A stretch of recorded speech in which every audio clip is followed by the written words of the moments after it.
Hi kids, welcome to Building on the Rock. As you know, last week we talked about God giving David a promise that bad things would come from his own family. And well, that did not last long for that promise to come true. For you see, David had many sons from many wives, and one of those sons did something very evil to his sister from another wife. And with that, soon after, he was killed by his brother for that evil act.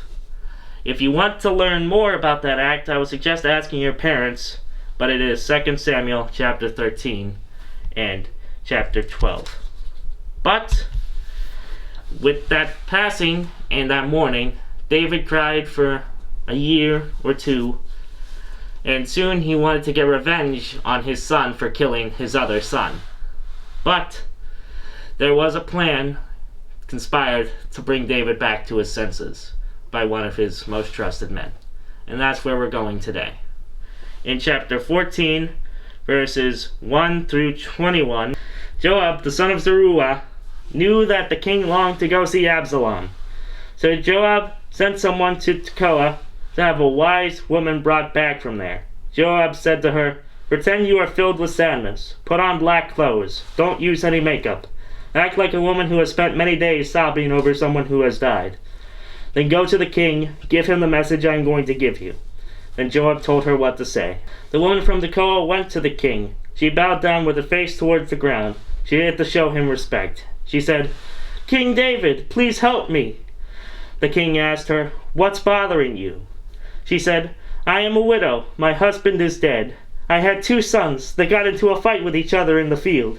No one was there to separate them. One of my sons struck the other one down and killed him. Now my whole family group has risen up against me. They say, 'Hand me over the one who struck his brother down, that we can put him to death for killing his brother. That will also get rid of the one who will receive the family property.' They want to kill the only living son I have left, just as someone would put out a burning coal. That would leave my husband without any son on the face of the earth to carry on his name." The king said to the woman, "Go home. I'll give an order to make sure you are taken care of." But the woman from Tekoa said to him, "You are my king and master. No matter what you do, I and my family will take the blame for it. You and your royal family won't be guilty of doing anything wrong." The king said, "If people give you any trouble, bring them to me. They won't bother you again." She said, "Please pray to the Lord your God. Pray that he will keep our nearest male relative from killing my other son. Then my son won't be destroyed." "You can be as sure as the Lord lives," the king said. "You can be just as sure that not one hair of your son's head will fall to the ground." Then the woman said, "King David, please let me say something else to you." "Go ahead," he replied. The woman said, "You are the king, so why have you done something that brings so much harm on God's people? When you do that, you hand down a sentence against yourself. You won't let a son you drove away come back. All of us must die. We are like water that is spilled on the ground. It can't be put back into the jar. But God doesn't take life away. Instead, he finds a way to bring back anyone who was driven away from him. King David, I've come here to say this to you now. I've done it because people may have made me afraid. I thought, I'll go and speak to the king. Perhaps he'll do what I'm asking. Perhaps he'll agree to save me from the man who is trying to cut off me and my son from the property God gave us. So now I'm saying, may what you have told me bring peace and rest. You are like an angel of God. You know what is good and what is evil. May the Lord your God be with you." Then the king said to the woman, "I am going to ask you a question. I want you to tell me the truth." "Please ask me anything you want to," the woman said. The king asked, "Joab told you to say all of this, didn't he?" The woman answered, "What you have told me is exactly right, and that's just as sure as you are alive. It's true that Joab directed me to do this. He told me everything he wanted me to say. He did it to change the way things are now. You are as wise as an angel of God. You know everything that happens in this land." Later the king said to Joab, "All right, I'll do what you want. Go bring the young man Absalom back." Absalom does return without incident, though he does create an incident a few years later, but we'll cover that next week. But I feel this lesson is important, especially after last week's lesson. Yes, we are guilty of death. We deserve death for our actions. And David was more than willing to hand that death out to Absalom for killing his other son. But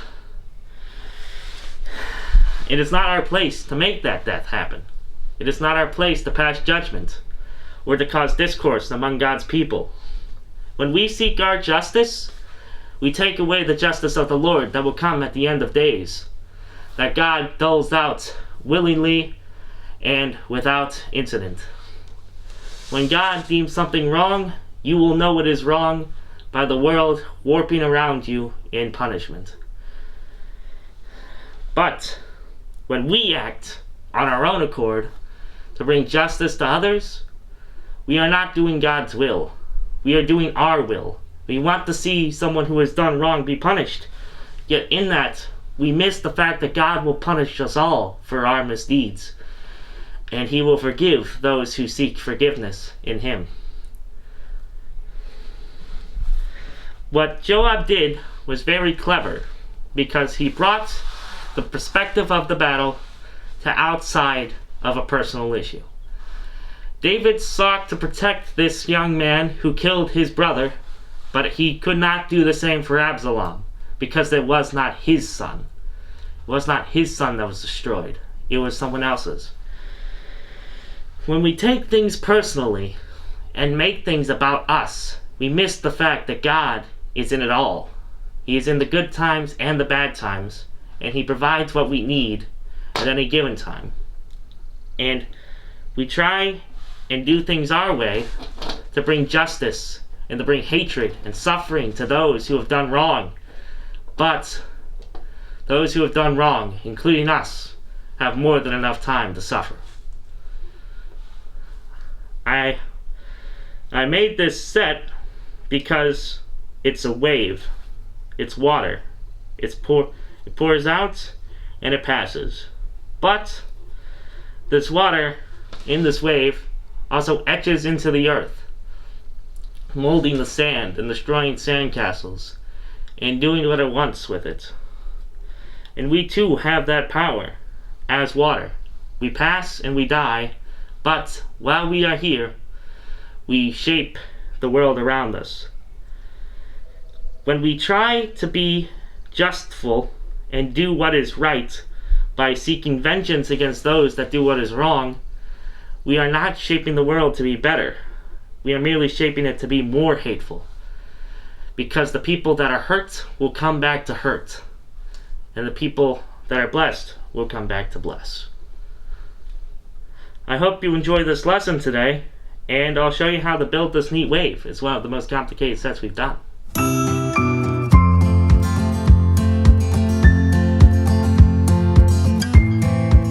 Today we're going to be building a wave crashing on the shoreline. It looks very pretty, but it is a rather complex build. So we're putting it into two stages.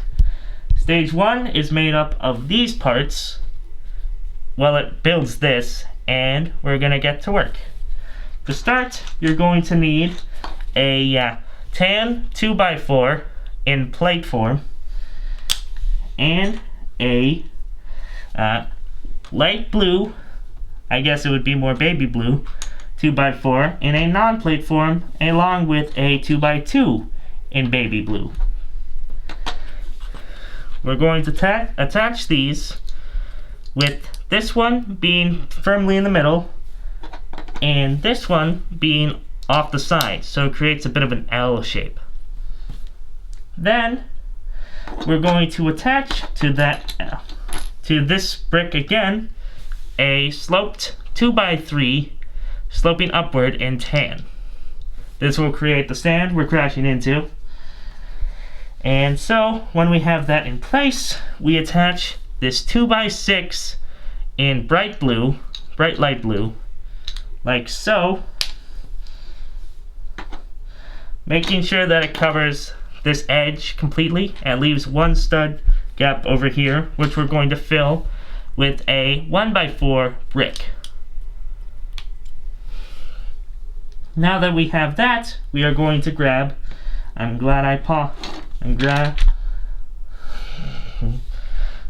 going to grab a 2x4 in a brick form, again, in a darker blue, I don't really know what you would call this blue, and attach it, leaving only one stud on the brick. As you can see, it's leaving quite an overhang, which we are now going to fill with the other tan 2x3 sloped. Attach that like so, and you got yourself a beachfront. Now, to finish off the design, we are going to pause because I missed a brick again. This is why we check things. Better get these out while I'm here. We are going to attach a 1x2 blue brick hanging off the side here, and a 2x3 blue brick also hanging off the side a bit. If you look at it from the bottom, you are going to see that it is having an L shape left off it. But we're going to solidify this connection using a sloped white 1x2 connected like so, leaving only one gap. These are connected to each other, which are connected to these bricks, which are connected to these bricks. It's all based on connections built previously. And to finish off the white wave crashing into the shore, we're going to attach a 1x2 white brick on top. Now, let's compare the two models we have. They should be exactly the same. And begin work on the next one. The next part. This part is the rest of the wave, which attaches like so, but we need to build it separately to make sure we're not losing anything.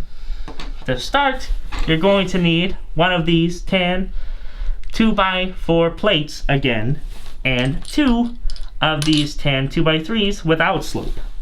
One will be facing this way, pointing out, and the other will be facing the other, making a more of a Z shape or an S shape.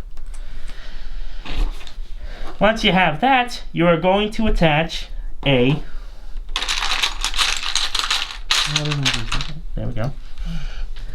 You're going to attach a 2x4 in this bright blue color like so, leaving a overhang right here. Then you grab yourself another light blue 2x4, but it's not bright like the other one, and attach it here. This is a relatively weak connection, and if you need to, it can fall off and you can let it go, but it really helps finish the wave design. Now, once you have that base down, you're going to attach a 1x4 and a 1x2 in this light bright blue color. There's a lot of blues. I'm not a blue aficionado. I don't know all the blue color names. But you should attach it like so, with no gap over the edge this time. Not yet anyway. It should be flat off the front, which as you can see in our base model, it is. Now that you have that in place, we're going to be using a lot of dark blue bricks for one step, which will be these 2x3s in dark blue and this 1x2 in dark blue. The 1x2 starts over on this edge and crashes over the beachfront. Then you match that with this 2x3, which is also crashing over the edge and matches with this piece. Finally, you have this one, which goes back 2 blocks, 2 studs, like so. Do you see how this has a 2x2 gap in it? We're now going to fill that gap with white. We're going to start with this 2x2 in slope and this 2x2 without slope attached at the edge here. And finally, to connect them, we're going to bring this 1x2 right here, putting it all together and you have a bit of a wrapping. And finally, once you have those done, you connect them like so. Making sure you note that it has a 1 stud difference from this piece to this piece. Now, if you have any other loop bricks you want to use, feel free to connect them more solidly to each other. But this is just using the least amount of bricks possible to create this wave effect in an aesthetic and appealing fashion. Now, I hope you enjoyed this lesson today, and remember, just because we're like water doesn't mean we can't change things. I hope you have a wonderful day, and I'll see you next week.